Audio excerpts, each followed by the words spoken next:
اللهم صل على محمد النبي الأمي وعلى آله وسلم تسليما. حدثنا عبد الله بن يوسف حدثنا الليث حدثني ابن الهادي عن عبد الله بن خباب عن أبي سعيد الخدري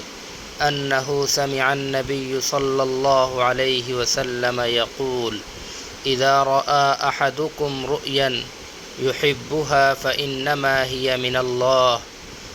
فليحمد الله عليها وليحدث بها، وإذا رأى غير ذلك مما يكره فإنما هي من الشيطان فليستعذ من شرها ولا يذكرها لأحد فإنها لا تضره. انہوں نے رسول اللہ صلی اللہ علیہ وسلم کو یہ فرماتے ہوئے سنا کہ جب تم میں سے کوئی ایسا خواب دیکھے جس سے وہ پسند کرتا ہو تو وہ اللہ کی طرف سے ہوتا ہے، اس پر اللہ کی حمد کرے اور اس سے بتا دینا چاہیے، لیکن اگر کوئی اس کے سوا کوئی ایسا خواب دیکھتا ہے جو اس سے ناپسند ہے